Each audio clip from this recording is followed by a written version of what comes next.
Que feriez-vous si, après une année entière de pauvreté, de privation et de larmes, la plus grande bénédiction de votre vie frappait à votre porte juste au moment où vous n'attendiez plus rien? Ceci n'est pas une histoire de cadeaux coûteux ni de dîners élégants. C'est l'histoire réelle d'un père qui n'a même pas pu acheter un morceau de pain pour Noël, mais qui a reçu quelque chose qui a changé son destin, à jamais. Avant de commencer, abonnez-vous, car cette histoire vous rappellera que même dans la nuit la plus noire, Dieu continue d'écrire des miracles. Monsieur Martin avait le visage marqué par le soleil, les mains gercées par le travail et les yeux éteints par l'inquiétude. Cela faisait des mois qu'il n'arrivait pas à trouver un emploi stable. Dans son village, l'un de ces coins oubliés par le gouvernement, les gens apprenaient à vivre avec peu. Mais cette année, ce peu s'était transformé en rien. De janvier à décembre, la famille de Monsieur Martin a survécu avec le strict minimum. Des galettes dures, de l'eau du puits et des vêtements rapiécés. Sa femme, Rose, toujours ferme, ne s'est jamais plainte. Elle pleurait en cachette, certes, mais jamais devant ses enfants. Lucas, 8 ans, et Léa, 6 ans. Pour eux, Noël n'était ni un arbre décoré, ni des lumières scintillantes. C'était seulement un mot qu'ils entendaient dans les feuilletons, car chez eux, le mois de décembre faisait mal. Mais le plus dur pour Monsieur Martin n'était ni la faim ni le froid. C'était la culpabilité, le sentiment qu'il échouait en tant que père. Voir les yeux de ses enfants demander sans un mot si, cette année, il y aurait un dîner spécial, même avec seulement du pain et du chocolat le brisé de l'intérieur. « Papa, est-ce que le Père Noël viendra cette année ?» lui a demandé Léa avec innocence il y a quelques jours.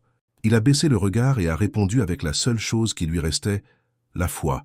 « Il n'apportera peut-être pas de jouets, ma fille, mais il peut nous apporter quelque chose de mieux. » La semaine avant Noël, Monsieur Martin est allé dans la montagne chercher du bois. Pas pour le vendre. Personne au village n'avait d'argent pour en acheter. C'était seulement pour cuisiner. En chemin, il a pensé à tout ce qu'il avait tenté cette année. Porter des sacs, nettoyer des étables, vendre ses outils. Mais rien ne durait. Son corps ne supportait plus les mêmes efforts, et l'âge commençait à lui fermer des portes. Ce soir-là, en rentrant, il a trouvé Rose préparant un bouillon avec des os et des herbes. « Et si demain nous allions à la messe de Noël ?» lui dit-elle avec un sourire forcé. Monsieur Martin déglutit. « Et avec quoi allons-nous y aller? Je n'ai même pas de quoi payer un cierge. » Rose s'approcha, lui prit la main et murmura. « Alors nous y irons avec ce que nous avons. La gratitude. » À cet instant, Monsieur Martin ressentit un mélange étrange de douleur et de paix, car même s'ils n'avaient rien, il ne leur manquait pas tout. Ils étaient ensemble, vivants, et cela, même s'ils ne voulaient pas l'accepter, était aussi un cadeau. Léa les regardait depuis son grabat avec sa poupée de chiffon, la serrant comme si elle était en or. Lucas dormait le ventre vide, mais avec une espérance intacte. Et cela, c'était une richesse qui ne pouvait s'acheter. Pourtant, dans son cœur, le sentiment était clair. Cette année, Noël n'arriverait pas chez lui. Il n'y aurait ni dîner, ni chant, ni miracle, seulement le silence, le froid et l'ombre d'une année qui s'en allait, tout comme elle était arrivée, vide. Ou du moins, c'est ce qu'il croyait. Car cette nuit-là, la nuit du 24 décembre, alors que tout le village fermait ses portes, alors que les rares familles qui le pouvaient partagèrent du pain sucré et du chocolat chaud, Monsieur Martin allait recevoir une visite inattendue. Une visite qui mettrait à l'épreuve sa foi, son humilité, et révélerait que ce qu'il n'avait pas vu de toute l'année s'était préparé pour arriver au moment parfait, la nuit de Noël. Le 24 décembre arriva comme toute l'année s'était déroulée, avec le froid incrusté dans les os et le vent frappant les parois de bois. Rose s'éveilla avant le soleil et alluma le foyer avec les derniers morceaux de bois. Quand Monsieur Martin ouvrit les yeux, l'odeur de la galette chaude l'atteignit comme une étreinte. « C'est Noël aujourd'hui » murmura-t-il. Mais sa voix n'avait aucune joie. Elle avait de la peur. Non pas peur de la vie, mais peur des rêves brisés. Pendant qu'il mangeait en silence, quelque chose traversa son esprit. C'était comme si une série de souvenirs lui tombait dessus d'un coup. Janvier, quand il a perdu son travail dans la construction parce qu'on ne pouvait plus le payer. Mars, quand Lucas est tombé malade et qu'ils ont dû s'endetter pour acheter des antibiotiques. Août, quand il a vendu son vélo pour acheter du riz. Chaque moment était une blessure, et pourtant, ils avaient survécu. Mais survivre n'est pas vivre, pensait-il avec amertume. Après le petit déjeuner, il décida d'aller faire un tour au village. Il voulait se distraire, respirer l'air de la colline, bien que ses pas soient plus lents qu'avant. Rose le regarda depuis la porte avec un doux sourire. Elle avait un talent spécial. Elle trouvait de la lumière même quand tout n'était qu'ombre. Le village était tranquille. Les enfants couraient avec de vieux ballons. Les chiens cherchèrent des restes, et les femmes balayaient l'entrée de leur maison. Même s'il n'y avait ni cadeaux ni décoration, il y avait quelque chose dans l'air, une sorte d'illusion partagée entre ceux qui n'avaient rien, mais qui s'accrochaient à cette date parce qu'elle leur rappelait que la vie pouvait être belle, même si elle faisait mal. Monsieur Martin salua le vieux Clément, un homme à la barbe blanche et au regard sage. « Alors, ce Noël, Martin ?» lui demanda-t-il d'un ton aimable. « Il arrivera pour ceux qui le méritent, » répondit Martin avec un soupir. Clément l'observa en silence. « Nous le méritons tous, mon fils. Parfois, il arrive juste déguisé en épreuve. » Ces paroles restèrent gravées en lui comme un écho. Il continua de marcher jusqu'à la maison de la mère Espérance. L'odeur du pain maison sortait par la fenêtre. Elle pétrissait avec force, en sueur, chantant des cantiques d'une voix rauque. « Bonjour, Martin, » dit-elle sans s'arrêter de travailler. Il sourit avec tristesse. « Bonjour, mère Espérance. » La femme le regarda avec tendresse, remarquant son visage fatigué. Elle sortit un petit pain du plateau et le lui tendit. « Je n'ai pas d'argent pour payer, » dit-il honteux. « Ce n'est pas pour payer, c'est pour partager, » répondit-elle fermement. Ce geste si petit le frappa plus qu'un sermon. Parfois, la générosité de celui qui n'a rien non plus est celle qui fait le plus mal, mais aussi celle qui guérit le plus. Il rentra avec le pain enveloppé dans un linge. Rose le vit de loin et sourit, les yeux brillants. « Aujourd'hui, il y aura bien quelque chose de spécial, » dit-elle doucement. Alors qu'il mangeait le pain partagé en 4, Lucas demanda « Papa, pourquoi Noël est-il si beau s'il fait si mal ?» Monsieur Martin s'arrêta. « Parce qu'il nous rappelle que l'important ne s'achète pas, » répondit-il d'une voix brisée. Léa l'embrassa. Rose aussi, sans rien dire. Dans cette étreinte résidait une vérité. La pauvreté n'enlève pas l'amour, elle le rend seulement plus fort. Cet après-midi-là, alors que le soleil tombait derrière les collines, Monsieur Martin sortit dans la cour et s'assit sur une pierre. Il observa son humble maison, le linge qui séchait, l'arbre sans feuilles. Ce n'était pas l'endroit dont il avait rêvé, mais c'était son foyer. Et à cet instant, quelque chose commença à changer en lui. Peut-être que Noël n'avait pas besoin d'apporter quoi que ce soit de matériel pour être miraculeux. Peut-être que le miracle était de continuer à lutter même quand il n'y avait aucune raison évidente. Et alors, le cœur plein de doutes et d'espoir, il leva les yeux au ciel. « Dieu, si aujourd'hui tu veux nous donner quelque chose, même petit, nous le recevrons avec gratitude. » Rose l'entendit depuis la porte sans l'interrompre. Elle connaissait cette prière, c'était la même qu'il avait répétée toute l'année. Et vous, que pensez-vous de cette situation? Croyez-vous que la bénédiction arrive juste au moment où l'attente est la plus douloureuse? La nuit commença à tomber. Dans le village, on entendait des rires isolés. Dans d'autres maisons, il y avait du chocolat, de la musique, des embrassades. Chez Monsieur Martin, seulement le silence. Jusqu'à ce que soudain, on entende 3 coups doux à la porte. Et là, le miracle commença.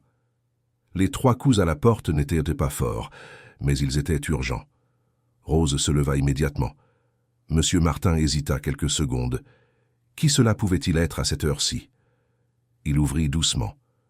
Dehors, sous la faible lueur de la lune, se tenait un homme. Ses vêtements étaient usés. Il avait un sac sur l'épaule et ses yeux étaient remplis de fatigue. Il ne semblait pas dangereux, mais plutôt perdu. « Excusez-moi du dérangement. Pourriez-vous me donner un verre d'eau » dit-il d'une voix rauque. Monsieur Martin l'observa. Il ne portait rien de valeur, pas d'armes, pas d'attitude suspecte, seulement un visage qui racontait de longs chemins. « Entrez, monsieur, il fait froid dehors » répondit Rose depuis le fond de la pièce. L'homme entra avec humilité, remercia d'une inclinaison de la tête et s'assit près de la porte.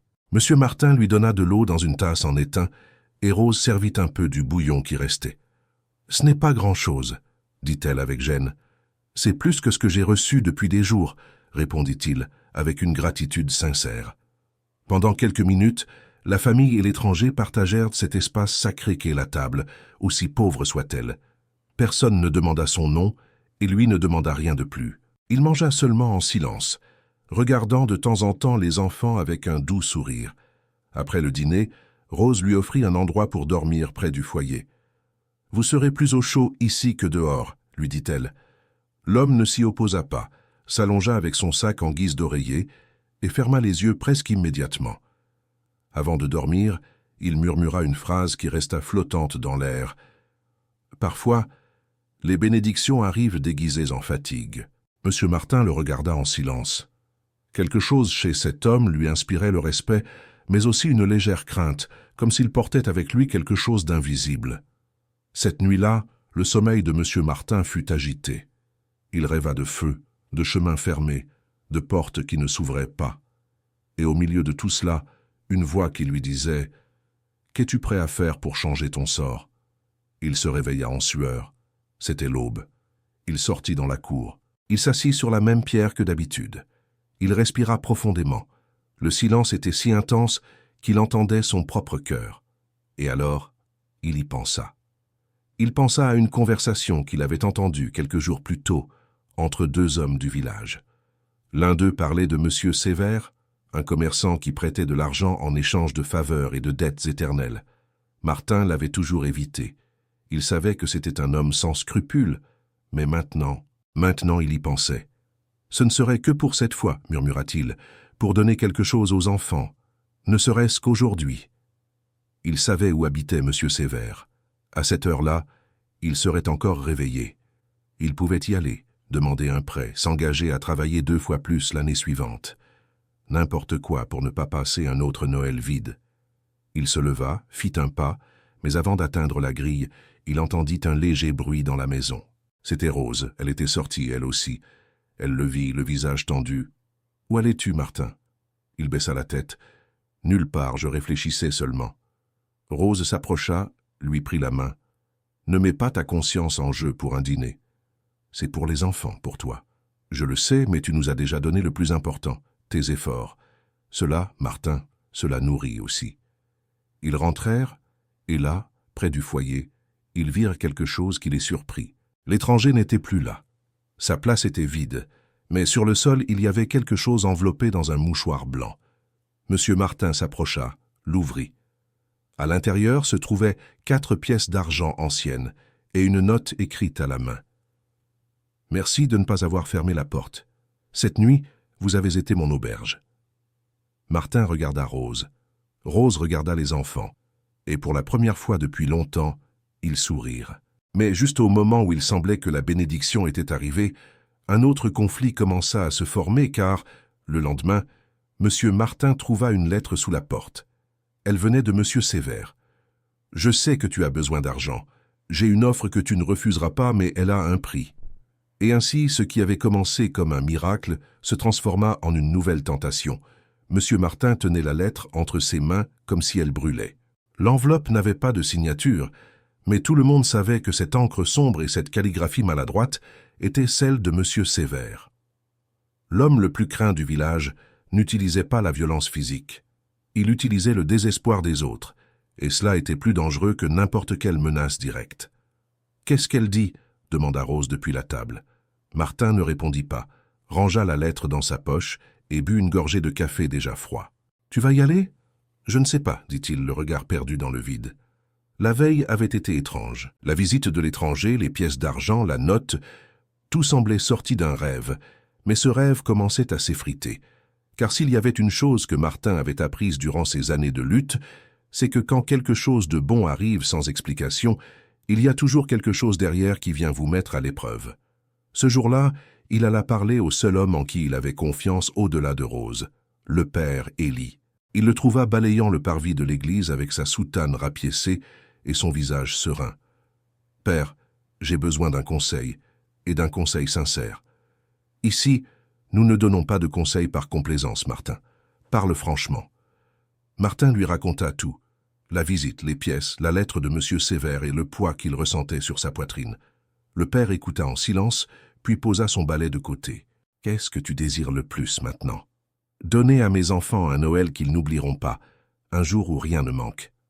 Et es-tu prêt à te salir les mains pour y parvenir ?» Martin baissa les yeux. Je ne veux pas, mais j'ai l'impression que si je ne fais rien, je vais tout perdre. Le père Élie posa sa main sur son épaule. La véritable perte, mon fils, ce n'est pas la pauvreté, c'est de perdre sa paix pour obtenir ce qui semble urgent. Les pièces de l'étranger étaient un cadeau de foi, pas une clé pour ouvrir des portes dangereuses. Martin acquiesça, mais ses pas de retour furent plus lourds que jamais. Ce soir-là, Rose l'attendait avec un bouillon tiède, et les enfants endormis. Il n'y eut pas de mots entre eux, seulement des regards. Et dans ces regards, Logan mit le doute, mais le pire restait à venir. Le lendemain matin, quand Martin alla voir le propriétaire du moulin pour demander du travail à la journée, il reçut une nouvelle comme un coup de poing. « Je suis désolé, nous avons déjà donné le poste à un autre, quelqu'un avec une camionnette. Toi, tu n'as pas de quoi transporter la farine. » Martin ne répondit pas. Il sentit seulement une pierre invisible se loger dans son estomac. Il rentra chez lui, ouvrit l'enveloppe qu'il avait gardée, relut la lettre de M. Sévère. « Tu n'as qu'à accepter. Tu feras un travail simple. Livrer des colis, personne ne te fera de mal, seulement des gens qui savent remercier. » M. Martin ferma les yeux, sentit un nœud dans sa gorge. C'était tentant, très tentant, mais il y avait quelque chose qui le retenait et cela portait un nom, la dignité. Cependant, ce jour-là, la tentation devint encore plus forte. Lucas, son fils, s'approcha de lui avec une feuille de papier et un sourire plein d'espoir. « Papa, regarde, j'ai fait ma lettre pour les rois mages. » Martin la prit avec précaution. Elle disait « Cher roi mage, cette année je ne veux pas de jouets. Je veux seulement que mon papa ait un travail pour qu'il soit heureux. Et si c'est possible, une couverture neuve pour ma petite sœur parce que la sienne a déjà des petits trous. » Le cœur de M. Martin vola en éclats. Cette nuit-là, il sortit de nouveau. Il ne dit rien à Rose. Il marcha d'un pas décidé vers la maison de M. Sévère. Il frappa 3 fois. La porte s'ouvrit comme si on l'attendait déjà. M. Sévère sourit sans dire un mot et lui fit signe d'entrer. Mais juste sur le seuil, Martin s'arrêta. Il se souvint de la voix du père Élie. Il se souvint du regard de Rose. Il se souvint de la lettre de son fils, et sans dire un seul mot, il fit demi-tour et s'en alla. Le rêve de leur offrir un grand Noël s'était brisé en 1000 morceaux, mais au moins, sa conscience était intacte. Ce qu'il ne savait pas, c'est que ce renoncement silencieux était sur le point d'ouvrir une porte bien plus grande. Le vent de l'aube soufflait fort quand Martin revint à la maison. Il n'avait rien dans ses poches, ni nourriture, ni cadeau, ni même la promesse d'un emploi. Il ne portait qu'une certitude. Il n'avait pas franchi cette porte, il ne s'était pas vendu, et bien que cela fît mal, cela apportait aussi la paix. Rose dormait en silence, enlaçant Léa. Lucas ronflait doucement, couvert de sa vieille veste. M. Martin resta à la porte de la chambre à les regarder. Il pensa à tout ce qu'il n'avait pas pu leur donner cette année. Il pensa à ce qu'il aurait fait sans cette petite voix qu'il avait retenue à temps. Sa conscience le poussa vers la cour. Le ciel était dégagé et les étoiles semblaient plus proches que jamais. Il s'assit sur la même pierre que d'habitude, celle qui était devenue son refuge. Il respira profondément et pour la première fois depuis longtemps, il ne demanda rien. Il parla simplement. « Dieu, je ne vais pas te mentir, je suis fatigué. Tout me fait mal. Le corps, l'âme et même l'espoir. Je ne comprends pas pourquoi, parfois, il semble que plus nous luttons, plus le chemin se ferme. Mais si tu es encore là, si tu me vois encore, je te fais une promesse. Je ne cesserai pas de te faire confiance, même si je ne comprends pas, même si cela fait mal, même si la vie me dit non. » Il fit une pause. Le silence était si profond qu'il pouvait entendre le craquement du bois de sa propre maison. « Je ne te demande pas d'argent, ni de luxe, ni de grands miracles. Je veux seulement la paix pour continuer, la force pour ne pas tomber. Et si un jour tu décides de nous envoyer une bénédiction, je promets de bien l'utiliser, pas seulement pour moi, mais pour les miens, et pour ceux qui en auront besoin. » Il essuya ses yeux avec sa manche. Il ne voulait pas que quiconque le voie pleurer, pas même le ciel. Mais ses larmes n'étaient pas des larmes de défaite, c'étaient des larmes d'abandon. Car quand on n'attend plus rien, tout ce qui arrive devient sacré. À l'aube, Rose s'éveilla et le trouva endormi dans la cour, la tête appuyée sur ses genoux. Elle posa une couverture sur lui sans rien dire. Elle ne le jugeait pas, elle le comprenait. Dans son silence, il y avait de l'amour, de la patience, et cette foi simple qui ne s'écrit pas mais qui soutient. Ce jour du 25 décembre se leva sans cadeau, sans visite, sans grande nouvelle, mais aussi sans dispute, sans culpabilité et sans peur. Et cela, pour une famille comme la leur, était déjà une victoire. Rose prépara une infusion de camomille et la servit dans les mêmes tasses que d'habitude. Les enfants s'éveillèrent avec l'excitation des innocents, sans savoir qu'il n'y aurait pas de jouets. « C'est Noël aujourd'hui !» cria Léa. « Faisons quelque chose de spécial. » Rose sourit et répondit avec tendresse. « Oui, ma fille, nous allons remercier. » Et c'est ce qu'ils firent.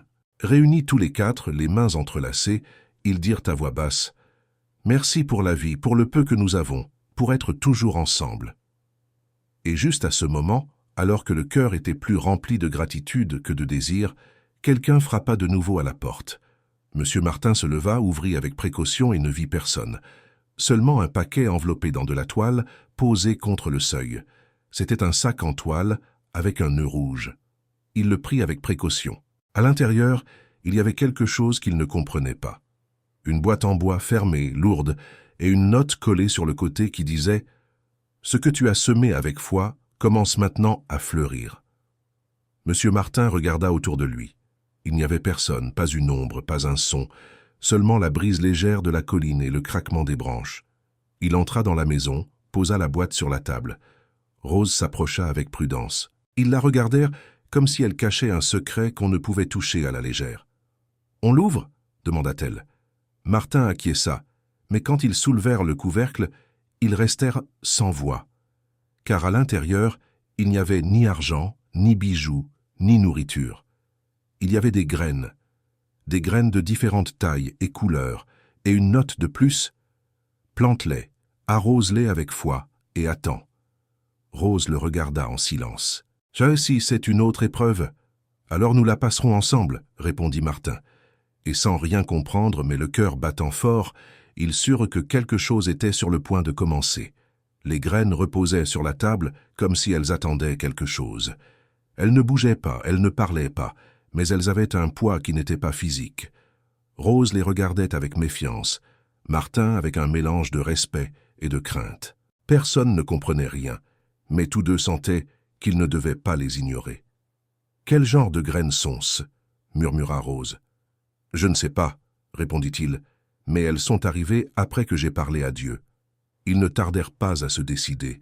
Ils prirent une partie du terrain sec derrière la maison, creusèrent de leurs propres mains et, un par un, enterrèrent les grains dans la terre. Ils ne savaient pas s'ils étaient vivants, s'ils servaient à quelque chose, ou s'ils étaient même réels, mais ils les arrosèrent avec l'eau du puits et avec foi. Cette nuit-là, l'air était plus tiède que d'habitude. Monsieur Martin ne pouvait pas dormir. Il sentait quelque chose s'agiter en lui, comme si son âme était inquiète, comme si son corps savait que quelque chose d'invisible bougeait dans les profondeurs. Et alors, au milieu de cette insomnie, il se leva et sortit dans la cour. Il était là, appuyé contre le tronc de l'arbre sec que personne n'avait jamais coupé, comme s'il savait que quelqu'un viendrait. L'étranger. Le même qui, des semaines auparavant, était arrivé en demandant de l'eau, celui qui avait disparu sans explication, celui qui avait laissé les pièces. Monsieur Martin se figea, son cœur s'accéléra. Il n'avait pas peur, mais il ressentait une étrange révérence. « Tu es revenu ?» dit-il. « Je ne suis jamais parti, » répondit l'homme d'une voix tranquille. « J'ai seulement attendu que ton cœur soit prêt. » Martin l'observa sans comprendre. L'homme ne portait pas de sac, n'avait pas de poussière sur ses vêtements. Il ne semblait pas non plus fatigué. Il y avait dans ses yeux une lumière difficile à décrire. « Que sont ces graines ?»« Ce sont des opportunités, » dit l'étranger, « mais elles ne poussent pas avec de l'eau. Elles poussent avec un but. »« Et pourquoi moi ?» demanda Martin. « Je ne suis personne, juste un paysan. »« Précisément pour cela. Parce que ceux qui croient n'avoir rien sont les seuls capables de tout recevoir avec gratitude. » Martin fit un pas en avant. « Qui es-tu » L'homme sourit. « Seulement quelqu'un qui a aussi eu besoin d'aide un jour, et qui l'a reçue. Maintenant, c'est à mon tour de la transmettre. » À ce moment-là, Rose apparut à la porte. Elle le vit parler seule. « À qui parles-tu, mon vieux ?» Martin se tourna vers elle, puis regarda de nouveau vers l'arbre. Il n'y avait plus personne. « Est-ce que tu vas bien ?» demanda Rose, inquiète. « Oui, oui, » répondit-il, bien qu'intérieurement il sentait que quelque chose de sacré venait de se produire. Est-ce que c'était le même homme? Je crois que oui. Ou peut-être était-ce un rêve. Qu'est-ce qu'il t'a dit? Martin hésita, puis murmura que ce que nous avons planté fleurira si nous le faisons avec un but. Rose resta silencieuse. Elle n'en demanda pas plus. Elle s'approcha simplement et l'enlaça. Cette nuit-là, le ciel était dégagé, et juste avant l'aube, Martin sortit une fois de plus dans la cour. Il ne s'attendait à rien voir, mais en s'approchant du terrain semé, il s'arrêta net. Là où la veille il n'y avait que de la terre, pointaient maintenant des pousses vertes, fraîches, petites, mais bien vivantes. « Rose, viens voir ça !» Elle sortit en courant. Les enfants aussi. Léa cria « Papa, les plantes sont sorties !» Lucas s'agenouilla et en toucha une du doigt. « Ce n'est pas normal. Hier, il n'y avait rien. » Martin s'agenouilla devant les pousses. Elles ressemblaient à des feuilles de maïs, mais avec un ton plus brillant, presque lumineux. Rose se couvrit la bouche. « Ce n'est pas possible. C'est comme si elles poussaient avec leur propre lumière. »« Ce n'est pas normal, » répéta Martin. « Mais si cela vient de Dieu, nous n'allons pas avoir peur, nous allons en prendre soin. » Et ainsi, sans comprendre tout à fait ce qui se passait, la famille commença à soigner le terrain comme s'il s'agissait d'un trésor, sans savoir que ces petites plantes allaient changer leur vie et celle de tout le village. La journée se passa entre soins et émerveillements. De temps en temps, Martin sortait vérifier les plantes, craignant qu'elles ne disparaissent s'il ne les surveillait pas. Mais non. Elles restaient fermes, vivantes, poussant sans relâche. Quelque chose en elles semblait avoir une vie propre, comme si elles savaient qu'elles accomplissaient un dessein plus grand que la simple floraison. Rose, pendant ce temps, s'occupa de ce qu'elle pouvait. Elle prépara des haricots, réchauffa les galettes de la veille, fit du thé avec des bâtons de cannelle et de la menthe qu'elle gardait depuis des semaines. Ce n'était pas un dîner luxueux, mais cette nuit-là, il avait une autre saveur, car pour la première fois, il ne mangeait pas par manque, mais par gratitude. « Mon vieux, et si ces plantes n'étaient pas seulement de la nourriture ?» demanda Rose en servant. « Que veux-tu dire ?»« Je ne sais pas. Je sens qu'elles sont différentes, comme si elles étaient le symbole de quelque chose d'autre, comme si Dieu nous disait « Je ne vous ai pas apporté de cadeau, je vous ai apporté un commencement. » Martin resta pensif et répondit à voix basse « Je ne sais pas ce qui viendra après, mais je sais que ce n'est pas un hasard. Elles font quelque chose et je ne parle pas seulement de ce qui est dans la terre. » Cette nuit-là, ils s'assirent tous les quatre autour de la table, sans bougie, sans nappe, sans décoration, mais avec quelque chose qu'ils n'avaient pas ressenti depuis longtemps, l'espoir. Léa jouait avec un morceau de galette comme si c'était une fleur. Lucas comptait combien de nouvelles plantes étaient sorties. Rose regardait sa famille, comme si elle essayait de garder ce moment pour toujours. Et Martin, le dos courbé mais l'âme droite, prit la parole. « Aujourd'hui, nous n'avons ni dinde, ni pain de fête, ni cadeau, mais nous avons quelque chose de plus important.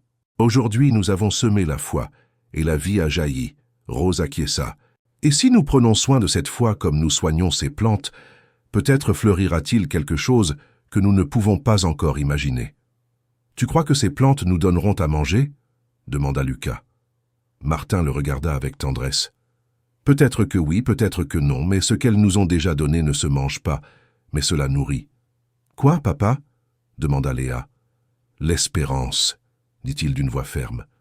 Et cela aussi, ça se sème. » Ils terminèrent de dîner en silence, non pas parce qu'ils n'avaient rien à dire, mais parce que le cœur parlait à l'intérieur. Chacun, à sa manière, comprenait qu'il vivait quelque chose de spécial. Il ne savait ni comment, ni pourquoi, mais il le sentait. Après avoir débarrassé la table, Rose sortit une couverture pour couvrir les enfants. Ils les couchèrent sur le grabat avec soin. Lucas serrait sa lettre au roi mage comme un trésor. Léa dormait avec sa poupée de chiffon pressée contre sa poitrine. La paix sur leur visage était la confirmation que, même si tout restait pareil à l'extérieur, quelque chose avait changé à l'intérieur. Martin sortit dans la cour une dernière fois. Cette nuit-là, il s'assit près des plantes et les toucha avec respect. Les feuilles étaient douces comme du velours, mais avec une texture ferme, puissante. Certaines avaient de petites lumières naturelles, comme si elles brillaient d'une énergie invisible. Il ferma les yeux et parla de nouveau à Dieu. « Merci. Pas pour les plantes, pas pour ce qui viendra. Merci de ne pas m'avoir laissé tomber, de ne pas m'avoir abandonné quand j'ai cru que je n'en pouvais plus. À ce moment-là, il ressentit quelque chose. Pas une voix, pas une vision, juste une chaleur dans sa poitrine, une certitude, comme si quelque chose en lui disait « Tu es sur le bon chemin ». Rose s'approcha et s'assit à ses côtés. Elle ne dit rien, lui prit simplement la main. « Et si demain, elles ne sont plus là ?» demanda-t-elle tout doucement. « Alors nous nous en souviendrons comme d'un message, et si elles restent, nous les protégerons comme un miracle. » Ils restèrent ainsi en silence, regardant les plantes continuer de pousser sous la lune. Ce n'était pas un dîner comme les autres, ce n'était pas un Noël quelconque. C'était la nuit où la foi s'était assise à la table et où l'espérance avait enfin trouvé un endroit où rester. Le lendemain, Martin se leva avant le soleil. Son sommeil avait été léger, comme si son corps se reposait mais que son esprit restait en alerte. Il sortit en silence, traversa la cour à pas lents et s'arrêta devant le terrain semé. Il se frotta les yeux. Ce n'était pas possible. Les plantes avaient grandi pendant la nuit, beaucoup plus. Ce n'étaient plus des pousses, elles avaient des tiges robustes, de larges feuilles et quelques fleurs. Ce n'étaient pas des fleurs communes. Elles ne brillaient pas comme le métal ou le feu, mais d'une douce lumière intérieure, comme si chaque pétale portait une étincelle de sacré. « Rose !» appela-t-il d'une voix chevrotante. « Mais viens voir ça !» Elle sortit, les cheveux en bataille et le visage encore ensommeillé, mais en regardant, elle se réveilla d'un coup. « Ce n'est pas possible, » murmura-t-elle. « Ce n'est pas normal, Martin. »« Non, ça ne l'est pas, dit-il, mais ce n'est pas une menace non plus. Je le sens, c'est autre chose. » Pendant le petit déjeuner, les enfants s'approchèrent du terrain. Ils touchèrent les plantes avec précaution, comme s'il s'agissait de cristal. Lucas trouva une fleur qui commençait à s'ouvrir et dit « Papa, on dirait qu'il va sortir quelque chose de là. Regarde, elle est comme gonflée. » Martin observa. C'était vrai. Certaines fleurs semblaient de prêtes à donner un fruit. Mais quel genre de fruit pouvait naître de quelque chose d'aussi inhabituel? Cet après-midi-là, alors que Rose lavait le linge et que les enfants jouaient dans l'enclos, Martin retourna s'asseoir sous l'arbre sec. Même arbre, même endroit. Mais l'étranger ne revint pas. Pendant 3 jours, il attendit à la même heure, au même endroit, mais rien. « Et s'il n'avait jamais existé ?» dit-il à Rose un soir. « Et si je l'avais imaginé ? Et si cela n'importait pas ?» répondit-elle. Parfois, la foi n'a pas besoin d'explication, seulement d'une direction. Mais au fond de lui, Martin sentait que le silence de l'étranger n'était pas de l'oubli, mais faisait partie du plan. Le 4e jour, une fleur tomba d'elle-même sur le sol. Lucas la ramassa et cria « Papa, viens voir !» À l'intérieur des pétales se trouvait une petite sphère, comme une graine ronde de la taille d'une bille. Mais elle n'était pas opaque. Elle était translucide, dorée et chose étrange, elle battait. Non pas comme un cœur, mais comme si la vie pulsait en elle. Martin la tint entre ses doigts. Elle ne pesait rien, mais sa simple présence le faisait frissonner. « Qu'est-ce que c'est, Rose ?» Elle se contenta de la regarder. Elle n'avait pas de réponse. Cette nuit-là, Martin décida de faire quelque chose qu'il n'avait jamais fait. Il alla dans la chambre, chercha un petit coffret en bois où il gardait ses objets les plus précieux. Une médaille de sa mère, la vieille photo de son mariage et une lettre que Lucas avait écrite quand il avait appris à lire. Il enleva tout avec précaution et y plaça la sphère. Il ne savait pas ce que c'était, mais il savait qu'il ne devait pas la perdre. Le lendemain, il en trouva 3 autres sous les fleurs tombées, et avec chacune d'elles, plus de questions. Que signifiait-elle? Pourquoi était-elle là? Et pourquoi personne d'autre n'était au courant? Ce même après-midi, Rose remarqua quelque chose de plus étrange encore. Martin était reparti chercher l'étranger, mais cette fois-ci, il alla plus loin. Il monta par le sentier qui menait à la colline. Il marcha pendant des heures. Il questionna des bergers, des anciens, n'importe qui, dans l'espoir d'une piste, mais personne ne l'avait vu. Un homme avec un vieux chapeau, un sac en toile et des yeux brillants, demandait-il. Il est arrivé il y a quelques jours, il a demandé de l'eau, il a dîné avec nous. Tous secouèrent la tête. À la tombée de la nuit, il revint au village, l'âme pleine d'interrogations. Quand il franchit la porte, Rose l'attendait. « Rien, rien, c'est comme si la terre ou le ciel l'avaient avalé, » dit-il avec douceur. Martin ne répondit pas, il marcha jusqu'au coffret, sortit les sphères, les posa sur la table et les regarda. Peut-être qu'il n'est pas venu pour rester, peut-être qu'il est seulement venu semer quelque chose et disparaître. Et tandis que les petites lumières dorées brillaient sous la lampe à pétrole, il comprit quelque chose. L'homme n'avait pas laissé un héritage, il avait laissé une mission. Les sphères dorées n'étaient plus une curiosité, elles étaient une présence constante dans la maison. Chaque matin, Martin en trouvait une ou deux nouvelles, tombées doucement près des racines des plantes. Aucune n'était identique à la précédente. Certaines brillaient davantage, d'autres palpitaient légèrement comme si elles respiraient. Martin ne les gardait plus dans le coffret en bois. Il avait construit de ses propres mains une petite étagère près de la fenêtre. Il les y plaçait une par une. Rose hésitait au début, mais au fil des jours, son cœur se rendit aussi à l'évidence. Ils étaient témoins de quelque chose de surnaturel. « Qu'allons-nous en faire ?» demanda-t-elle un soir en tressant les cheveux de Léa. « Attendre, » dit Martin. « Les réponses arrivent quand on cesse de les forcer. » Et c'est précisément ce qui arriva. Un matin, en examinant le terrain, il remarqua qu'une fleur n'était pas seulement tombée, mais qu'elle était complètement sèche. Quand il tenta de la ramasser, la terre céda. Martin creusa un peu avec ses mains et trouva quelque chose d'inattendu.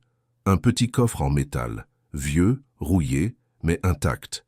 Il portait des symboles étranges gravés. Ce n'étaient ni des lettres, ni des chiffres. Cela ressemblait à des racines entrelacées. Il appela Rose. « Regarde ça, c'était enterré. » « Oui, juste en dessous de la plus grande fleur. » Ils l'emmenèrent à l'intérieur et le posèrent sur la table. Le cœur de Martin battait fort. Ce n'était pas de la peur, c'était de la révérence. Le coffre avait un fermoir ancien, sans clé apparente, mais quand ils le touchèrent en même temps, il s'ouvrit tout seul. Aucun son, aucune résistance, juste un léger déclic, comme s'il savait que son moment était venu. À l'intérieur, il n'y avait qu'une seule chose, une lettre, un papier épais et jauni, plié avec soin. Il n'y avait ni signature, ni date, mais les mots étaient écrits avec une encre qui ressemblait à de l'encre mais ne tachait pas, comme si le message était imprimé dans la fibre même du papier. Martin lut à haute voix, « Si cette lettre est parvenue entre tes mains, c'est parce que tu n'as pas abandonné. Parce que quand ton âme a crié en silence, quelqu'un a écouté. Je ne suis pas celui que je semble être. Je suis un pont, un messager. Les graines n'étaient pas un cadeau, elles étaient un miroir. Elles t'ont montré ce qui était déjà en toi. Chaque fleur qui a jailli l'a fait parce que quelque chose en toi a fleuri d'abord. Chaque sphère est née du fruit de ta foi. Ne crains rien, ne te précipite pas. Quand le moment viendra, tu sauras quoi faire de ce que tu as reçu. Mais n'oublie jamais ceci. Ce qui brille n'est pas l'or, c'est le cœur qui a su attendre sans désespérer. » Le silence dans la maison fut absolu. Rose ne put empêcher ses yeux de se mouiller. « Martin, cette lettre parle de toi. Elle ne parle pas seulement de nous. Parce que si une plante naît avec de l'eau, celle-ci est née avec de l'amour. Et ici, il n'y a pas de miracle qui ne nous ait pas d'abord coûté une larme. » Ils rangèrent la lettre avec soin, non plus dans la vieille boîte, mais dans un endroit neuf, un étui en tissu que Rose cousit cet après-midi-là avec des chutes de vieux vêtements. Ils la placèrent au centre de l'étagère, près des sphères, comme un rappel. Ce jour-là, on ne parla pas beaucoup. Ce n'était pas nécessaire. Parfois, quand l'âme est pleine, les mots encombrent. Lucas et Léa continuaient de jouer, courant parmi les plantes, touchant les feuilles comme s'il s'agissait de jouets magiques. Ils ne savaient pas exactement ce qui se passait, mais ils le sentaient. Et Martin, pour la première fois depuis des années, s'autorisa quelque chose qu'il n'avait pas fait même lors de ses meilleurs jours de travailleur. Rêver. Il rêva d'utiliser ses sphères pour quelque chose de plus grand que sa maison. Il rêva de les partager. Il rêva de voir le village sourire à nouveau. Mais il sut aussi que les rêves apportent des décisions, car ce qui avait commencé comme un miracle intime était sur le point de devenir une responsabilité publique. Et le cœur de Martin allait devoir choisir entre cacher ou semer chez les autres ce qui, une nuit, avait été semé en lui. La nuit où apparurent le coffre et la lettre marqua un avant et un après pour Martin. Mais pas seulement pour lui, pour Rose, pour ses enfants et pour tout le village. Le murmure commença, doux comme le vent. Quelqu'un vit les plantes dans sa cour. Un autre entendit dire que ces sphères dorées étaient apparues sans explication. Et peu à peu, beaucoup commencèrent à s'approcher, certains avec crainte, d'autres par curiosité, d'autres encore avec espoir. Martin ouvrit sa porte un matin et trouva la dame du moulin avec son tablier blanc. « On dit que tes plantes, commença-t-elle à voix basse, qu'elles ne sont pas communes, qu'elles apportent quelque chose de bon. » Martin l'invita à entrer avec respect et calme. Il lui montra la graine ancienne, les pousses vertes, les fleurs douces qui brillaient au soleil et quelques sphères rangées sur l'étagère de la fenêtre. La dame resta silencieuse. Puis, elle dit d'une voix tremblante, « Je n'ai rien, mais si c'est réel, est-ce que je peux offrir mon aide ?» Et c'est ainsi que cela commença. Elle apporta de la vieille farine. Une autre voisine apporta des haricots, un autre apporta quelques bougies.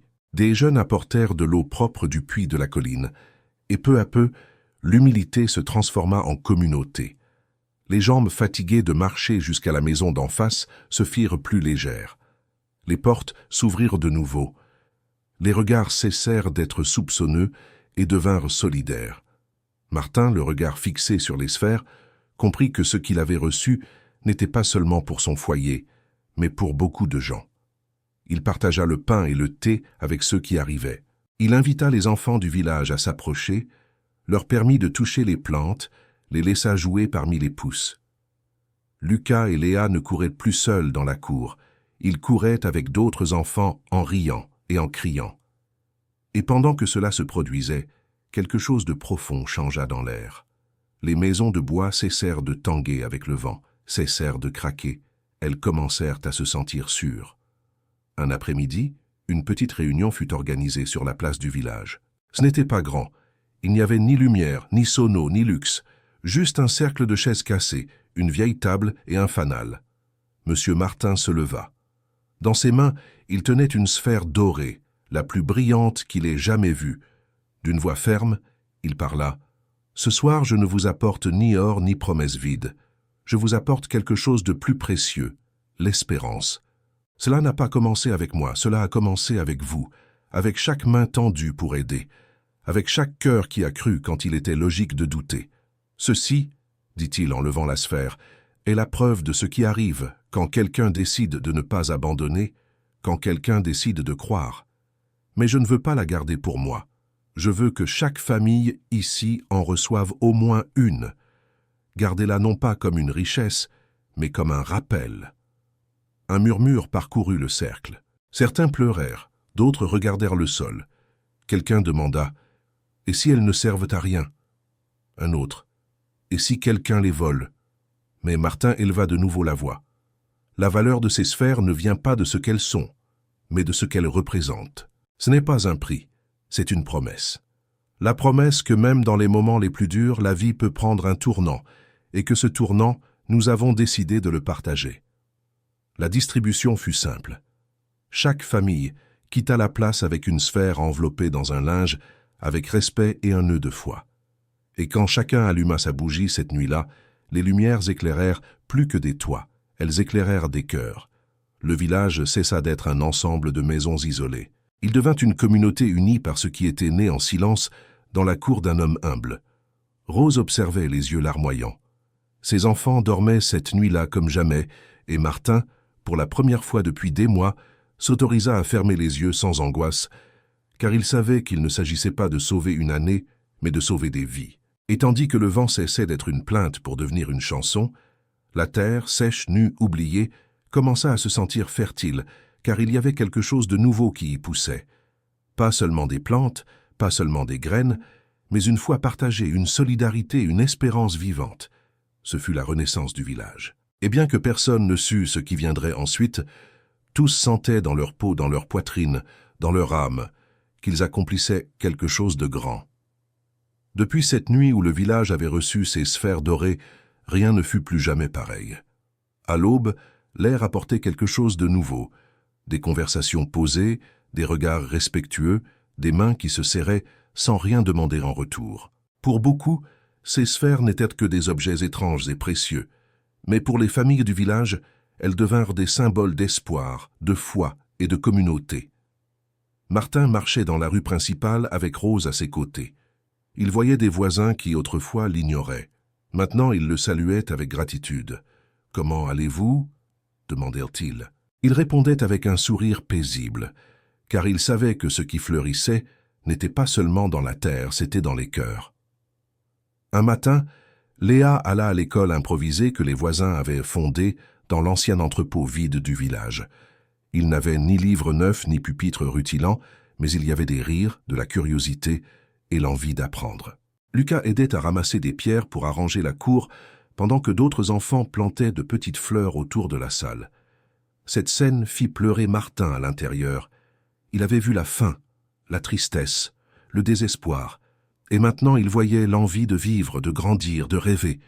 Cet après-midi-là, Rose prépara des galettes, des haricots et du café au lait dans sa vieille cuisine. Elle invita la veuve Claire, une voisine qui souffrait seule, à entrer. Claire entra sans prétention, le regard bas. Mais quand elle vit cette table simple partagée avec des galettes chaudes et du pain fraîchement préparé, ses yeux brillèrent. « Cela fait des mois que je n'ai pas ressenti un dîner comme celui-ci, » dit-elle d'une voix brisée. Les enfants apportèrent de petites chaises et ensemble, ils prièrent avant de manger. Il n'y eut pas de luxe, pas de musique, mais il y eut de la gratitude, celle qui transforme les âmes. Chaque nuit, dans différentes maisons du village, les sphères pendaient à des fils de tissu ou des cordes au-dessus des portes ou des fenêtres. Un jour, sans annonce, une femme du village arriva avec une lettre. Elle était écrite à la main d'une écriture tremblante. Elle disait « Merci de nous avoir rendu notre dignité. Merci de nous avoir appris que l'important ne vit pas dans le portefeuille, mais dans le cœur. » À la fin de la lettre, il y avait des signatures. Plus de 15 familles, certaines anonymes, d'autres avec des noms, mais toutes pleines de gratitude. Martin rangea cette lettre près de celle du coffre sur son étagère. Chaque fois qu'il la lisait, il sentait un nœud dans sa gorge. Les nuits suivantes, le village se transforma lentement. Là où autrefois il y avait des portes fermées, il y avait maintenant des fenêtres ouvertes partageant la lumière. Lucas aidait pour le premier cours de la petite école improvisée, apprenant à certains enfants à lire avec la lettre que son père conservait.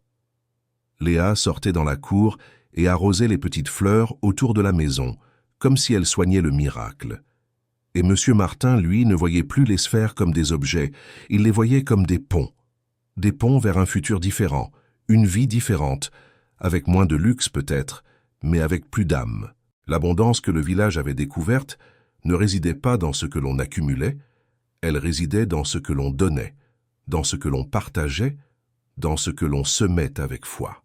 Et tandis que les étoiles brillaient dans le ciel noir dans chaque maison, on entendait quelque chose qui ressemblait à un murmure « Merci, merci d'avoir cru, merci de nous avoir rendu l'espérance, merci de nous avoir appris que même dans la nuit la plus froide, la chaleur du cœur peut embraser un village entier. » Des semaines passèrent depuis ce Noël qui avait tout changé, mais pour les habitants du village, chaque aube ressemblait au premier jour de quelque chose de nouveau.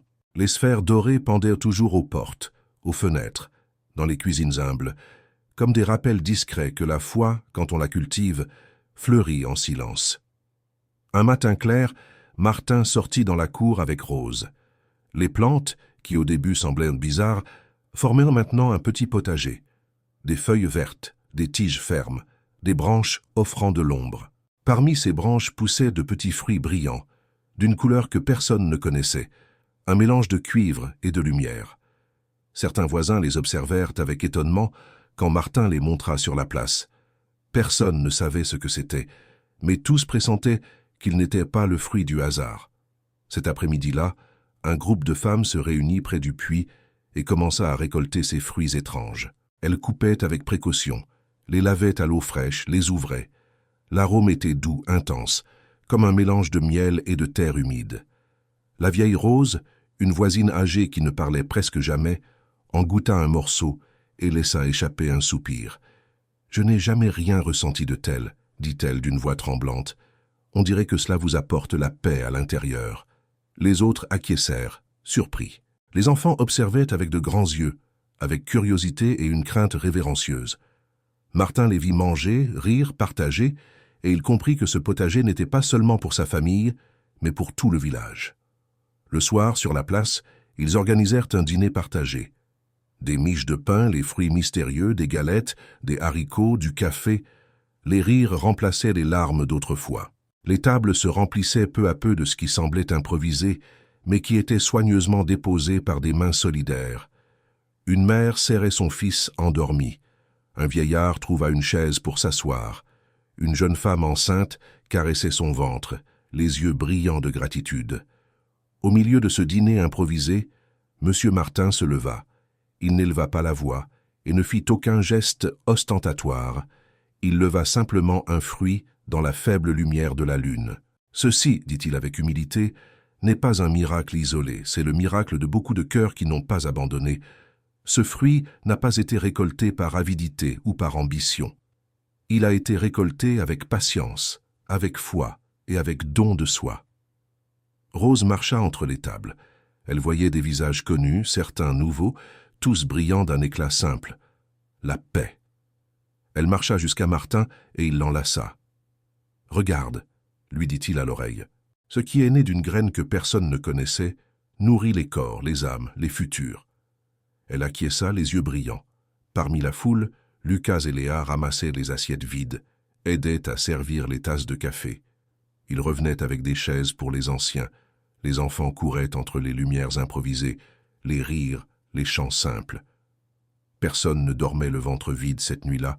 Personne ne sentait que Noël n'avait été qu'une date de plus. Cette nuit-là, quand ils rentrèrent chez eux, les lumières du village s'éteignirent peu à peu, mais l'éclat restait vivant. Chaque sphère, chaque fruit, chaque regard murmurait un message silencieux. Peu importe d'où tu viens, ce qui compte, c'est où tu décides d'emmener ce que tu reçois.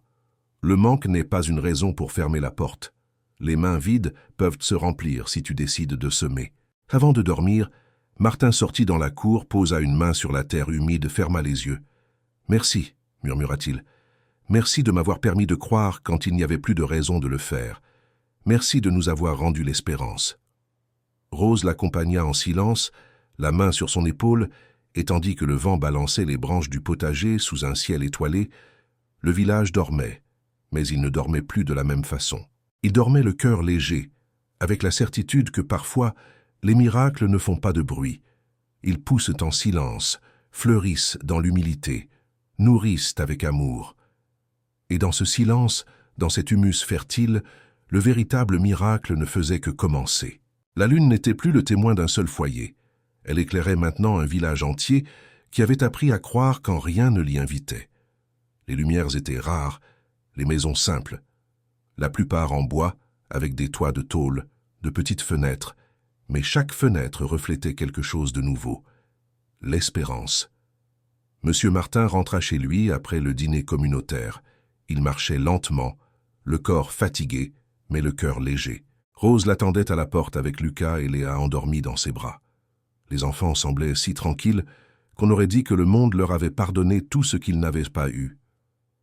Il les observa avec tendresse.